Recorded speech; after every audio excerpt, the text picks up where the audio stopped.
All right, got a patch notes review that's hopefully a little bit different than your average one. I'm not really going to be going over like the biggest changes or the most substantial balance things or whatever, just anything. I just wanted to go over a handful of notes that were listed that I thought were like just interesting for one reason or another. Like some of them are probably pretty minor overall, just stuff that seemed cool that, maybe isn't going to get talked about as much. I made a list yesterday while going through the notes initially. I haven't really looked back at these, so I'm going to be kind of just remembering them as I go through them. And we'll see how it goes. I'm going to copy, paste, search, and find the ones that I was looking at. So here we go. Zoom in a little bit too, as well. First up is this line about maps at endgame. Corruption areas no longer implicitly have +1 to area level, but are now much more likely to have modifiers, and the modifiers can be more powerful. The new corruption modifiers have also been added. So this one's pretty actually impactful probably because basically corruption is the beyond mechanic, and they've also reworked a lot of stuff on how that works. But previously it was just added basically beyond to maps, and it gave +1 area level, which for XP is really big, and then also for drops is pretty substantial as well, or it can be really for XP though. So not having this +1 area levels a pretty big change actually. And then they talk about more likely to have modifiers, which is like the little areas on your atlas itself, the little nodes could have, some random modifiers. I'll be honest, I really didn't pay any attention to those modifiers initially. Like on a launch when I was doing maps, I just kind of ran my waystones, and sometimes, I look at what the waystone had. I didn't look at what the node on the map had.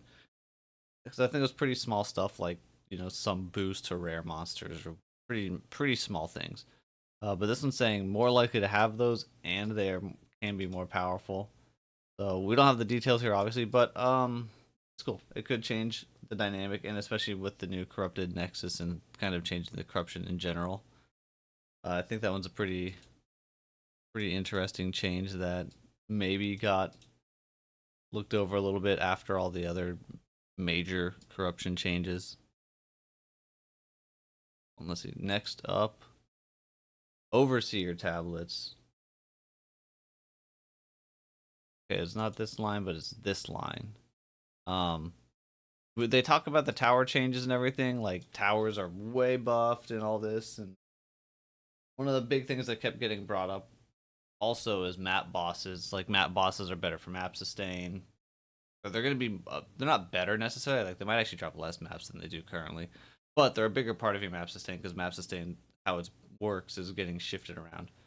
But it seemed very likely that from the newer Overseer tablets, which if people stopped playing early on in the last patch, these got added partway through.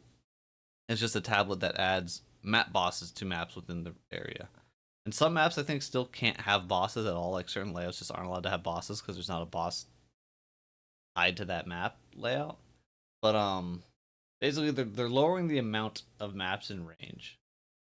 Previously you could hit 7, now it's going to be 4. Now this 4 isn't the actual number, right? It sounds like it can be doubled by running the tower at higher level, and then it can maybe be doubled again by like having higher level tablets or something. So this is either going to be able to be 8 or even like 16 maps in the range. But the big thing here is that it sounded like we were going to be able to, prior to seeing this line, we were going to be able to pretty easily have like literally every map that's eligible for a boss to have a boss because you could have just boosted it so much. Seems that might not be quite the case, but you still will be able to have lots of map bosses on like the majority of your maps, assuming that they didn't like nerf the drop rates.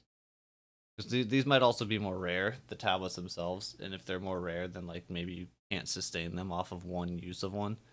We'll have to see, but I do think map bosses are going to be pretty key if you want to like sustain maps or like progress quicker, easier, all that stuff. Next, we've got Recombinators. They're in PoE2. They're back. Well, they're back, but they're new.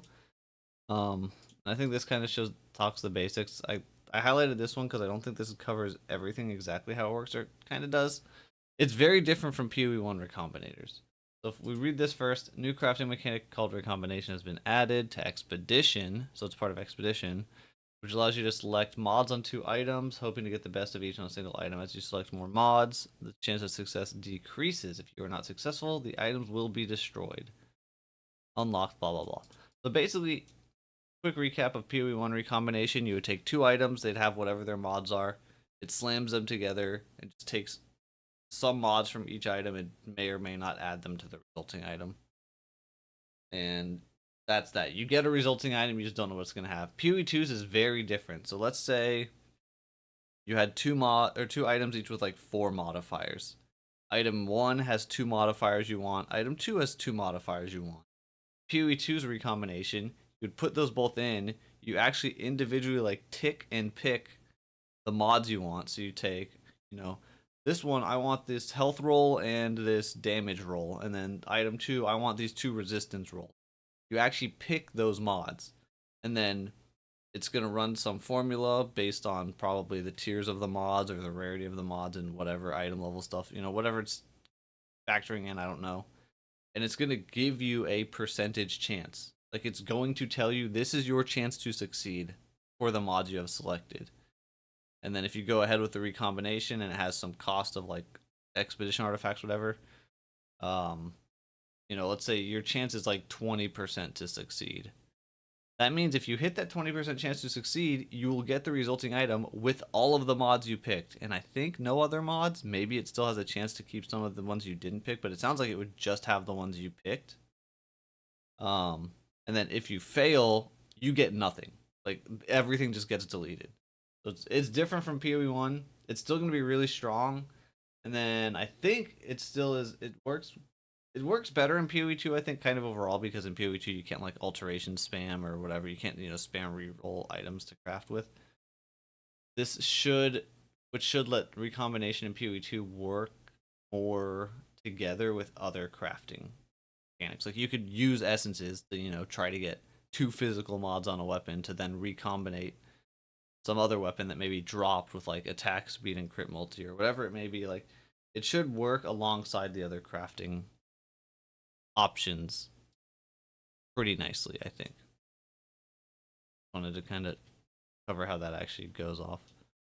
Reduce the power of notables on league specific. Yes, this one's good. I had actually mentioned this before the patch notes that I thought this was kind of a potential problem. Basically, this goes along with another note that's somewhere else in here. I don't know where exactly. Basically, before this patch, a lot of the side content, the main ones that have pinnacle bosses, so Breach and Simulacrum, and think about those. The amount of like splinters or whatever it may have been that you got was very dependent on having your Atlas nodes for that mechanic. And to get those Atlas nodes, that means you needed to have already fought the bosses, which required those splinters. So it's like this loop where if you don't have it done yet versus somebody who does have it done, that person just gets so many more bosses. And like, it's fine that it boosts it, but it felt like it boosted it too much. What they mentioned somewhere up above this, I think, is that like basically the baseline amount of these things, like the splinters that you get, is going up, but then these notables on your Atlas passive tree are being nerfed, which means, you know, now it no longer feels like, oh, I literally can't farm simulacrums until I've already done 2 simulacrums to get 4 points, because if I don't have those points, I can't farm it. It was kind of annoying, I think. So I think this is a good change, less reliant on the nodes themselves. Assuming, you know, they get the balance right where like the baseline is boosted properly. I like that one. I think that's a good one. I think that wraps up the like end game stuff section. But moving on, ailment stuff. Oh, yep, okay. Ailment threshold, I remember now. Player base ailment threshold is now half of maximum life, previously all of maximum life. Basically, it's saying that ailments are easier to apply to us, right? Like, it's going to be easier for mobs to freeze us and shock us and ignite us. Which I'm sure is immediately, if it's something we can feel, who knows? Maybe we're still like so hard to get ailments on us. But I assume it means we'll get frozen more and we'll notice it. And it's probably going to feel bad for a lot of people because, like, you're going from this thing wasn't affecting your character negatively to now it is. But I assume, at least, the intention here is to like actually make it make there a reason to invest in dealing with these ailments, because I think back to launch and I didn't really pay any mind to like dealing with ailments on my characters. You know, sometimes they still happened, but like in PoE1, it can be very important, especially in hardcore like endgame, to be like fully ailment immune. And you invest one way or another. There's all these different options to get ailment immune or like heavy mitigation or like, you know, bare minimum like trying to get freeze immunity, things like that. I'd assume a lot of other people probably just ignored it in PoE2. So this one might be rough to deal with, but it could be something that's like better in the long term. Where it's like it's a thing that you probably for some parts like freeze in particular you might have to solve. And maybe solving is literally just using a charm, and now charms are more because charms were stupid to begin with. I don't know. But I think this is one that's getting pretty doom and gloomed on. But we don't know exactly how much it's gonna feel, or at least I like you can see numbers or whatever, but when I think back to playing, I don't even remember getting frozen all that often once I was in like end game. So like I'm gonna be frozen twice as often, but I don't think it happened that much. But maybe it will be big. Who knows? I don't know.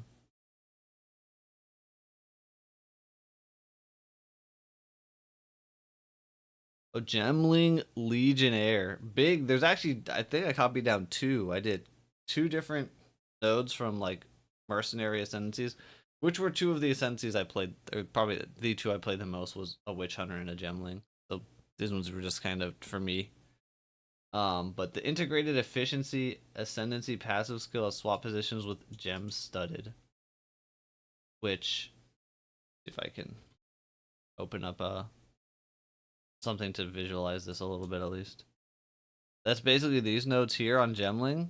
The first node into these follow 4 pointers for Gemling was grants 3 additional skill slots, which in reality for a lot of builds didn't really do very much. Like there was maybe you could take advantage of it. The big thing was if you wanted to get the max res behind it, it was giving you more sockets to get more max res from. Whatever. Pretty weak node. But then the follow-up node where you can get 2 copies of support gems was huge. Like this is a super powerful node. It's basically saying these two have swapped places. So now you can only spend 2 points and you get the double support gems, which is crazy. But then also the +3 additional skill slots is just gone. And it's being replaced with a different node. So this is now the follow-up node. Skills will gain 20% damage per red support, 6% skill speed per green support, and 20 crit chance per blue support. So you can like fine tune things a little bit. Like maybe you have like a semi utility skill that only needs like 2 or 3 supports. You could throw a couple of just random greens that don't even really do anything just to get some skill speed on it or whatever. Yeah, it's pretty cool. The big thing is having the 2 support gems as only a 2 pointer. Also, a minor thing though is the max res node isn't being changed, even though you no longer have 3 additional skill slots to go before it, so you can't get as much max res as you were able to before. But I don't know. I don't think a ton of people took this anyway. It's like it's not a bad node, but it's definitely weaker now because that's 15 support gem slots that are gone. So that's a total of like almost 4 max res from whatever you picked. Minor note there that one's kind of indirectly, or I guess indirectly nerfed because the other thing before it that made it better is gone. Witchhunter is the next one right down below. Basically they're buffing the sorcery ward, the first node. It's instead of 50% less armor and evasion, it's 35% less armor and evasion. And additionally, the sorcery ward recharge delay has been reduced by 2 seconds. So I logged into my character. I think my sorcery ward recharge delay time was like 7 seconds or something, or 8, I forget. So -2 is like pretty impactful there. Your ward will recharge a lot quicker. But more so, this line is huge, and it might actually make Witchhunter pretty good if depending on like other balance stuff that we still don't know. Because these patch notes, there's a lot of balance we still don't know, a lot that we still don't know. But so the way sorcery ward works, if you played elementals in PoE1, it's like the elemental shield that elementalist has, where it just absorbs elemental damage. In Elementalist's case, it's the magnitude of that shield is based on how many notables you have, I think, or mastery points. I forget which one. I think notables. Passive tree. For Witchhunter, it's based on your armor and evasion. So the fact that this is giving less of an armor evasion penalty not only means you have more armor and more evasion because it's not being cut in half, it's being cut down by like a third. It also means your sorcery ward goes up pretty significantly, right? Um, Now, I tried to do hybrid armor evasion initially on my Witchhunter. It didn't feel good, but it didn't feel good because, well, partly because you didn't get quite enough evasion for it to like ramp. Like evasion at low values kind of sucks in PoE2, and you need to get like the more you get, the kind of just better it gets. And armor's honestly pretty similar, so getting more is good. But also the armor and evasion nodes on like the regular tree that let you scale both at once kind of suck. A lot of them do. Um, so if those nodes on the tree are changed at all, they aren't mentioned in the passive tree thing, but I'm pretty sure that we don't actually see all the passive tree changes, either because they aren't done or just they weren't listing all of them there. Um, it is possible. I'm not gonna like say Witch Hunter's OP, but it's very possible that due to these changes here and then some other ones to other things, Witch Hunter might be really solid actually this time around. Like Witch Hunter was like kind of treated as it was just terrible and bad. I don't think it was terrible or bad. It was not the best. But it was okay. And these are like, especially the Sorcerer Ward thing here is a substantial buff, a very substantial buff to like the main thing that was already really good about it. Next, oh, heavy buffer. I like this one because I think I am going to be league starting a Lich, and Lich has its whole mechanic where while you have ES, your life cannot move. And they're taking one of the 10% reduced life nodes that gives reduced life but increased ES, is now going to give 5% damage bypasses ES, which in most cases you maybe wouldn't want, but Lich loves this because you can just make it damage mitigation. So for me, that sounds great. We also saw the Adziri's, what's the item called? Adziri's Disdain. Yes. Helmet, it is nerfed. We kind of expected that. Has less ES than, instead of like 25 damage bypasses ES, I think it goes up to 10 now. But on Lich, that could also still be very much worth putting on. But this was cool because also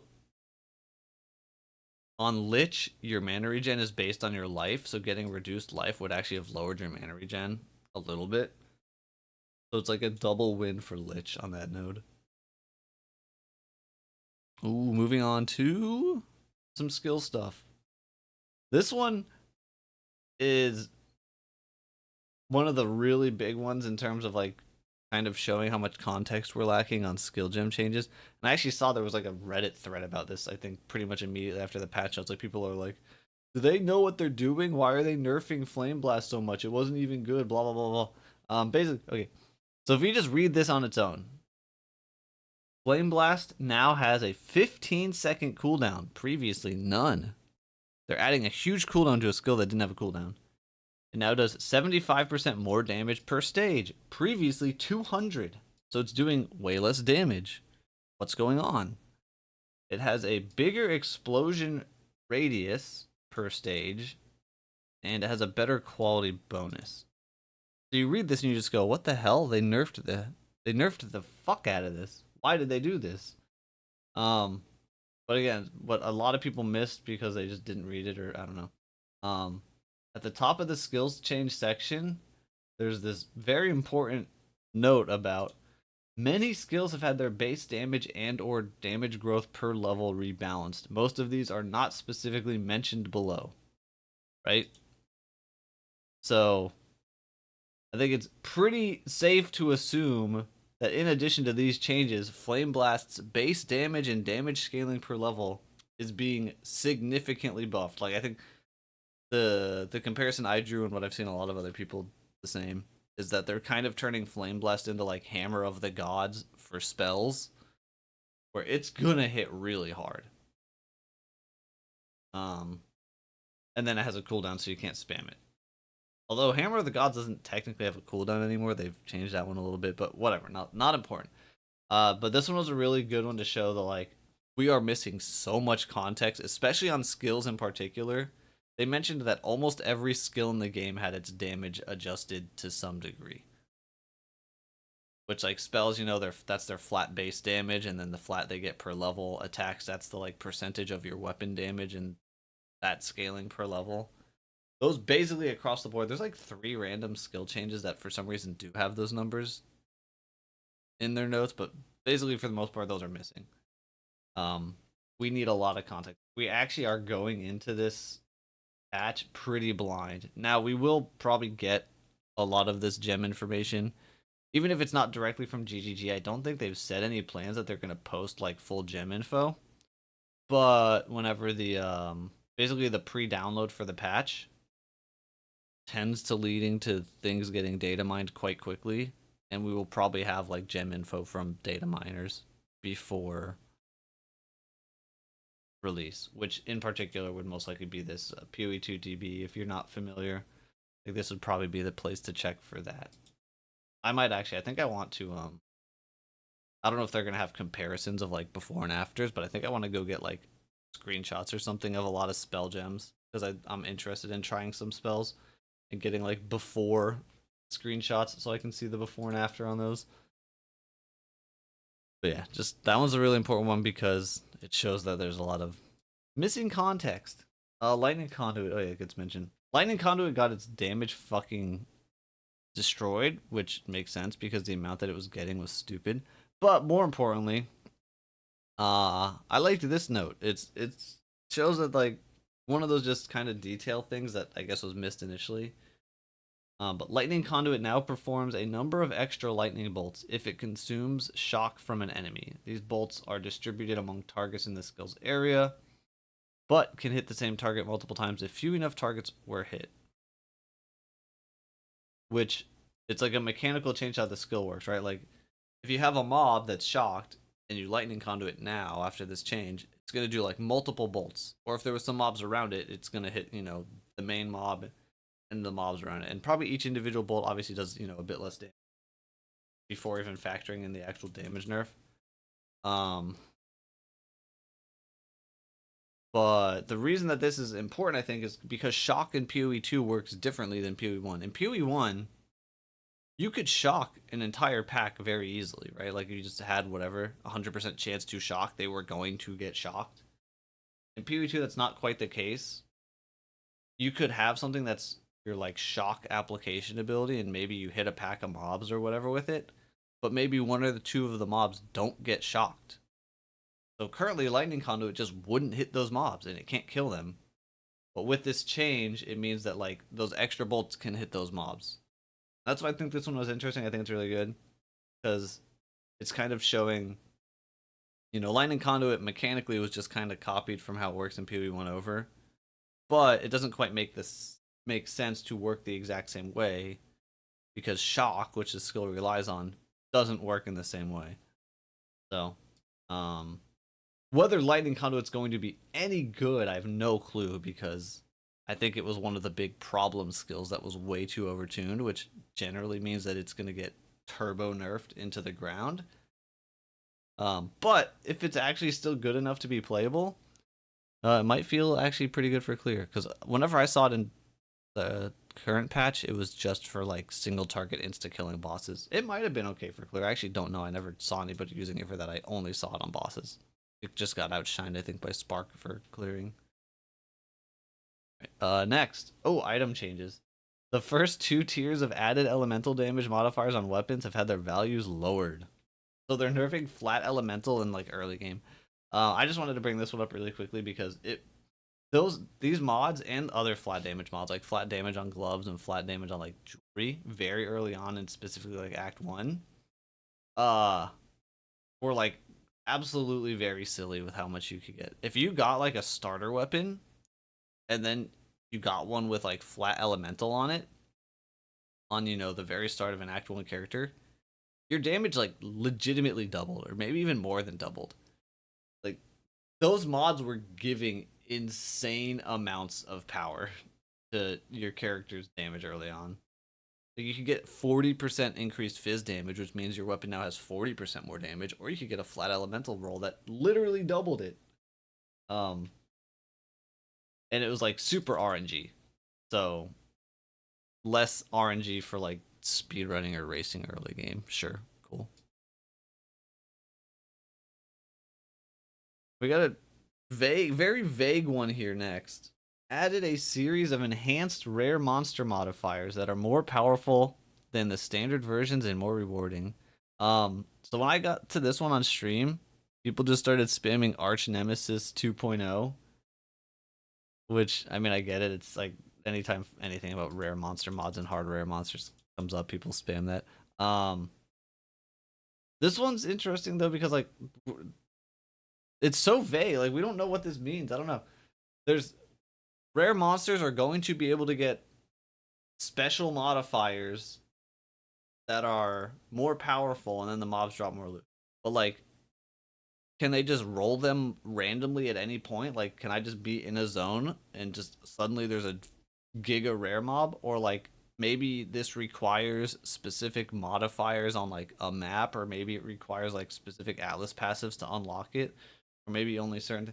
You know, there might be some condition before you can even see these that's not mentioned. I don't know. That was the main reason I thought this was interesting, but also just the idea of it's like something almost in between a rare and a unique mob that you're hopefully able to immediately notice when the rare mob has like one of these more powerful juiced up modifiers. I don't know. This one is gonna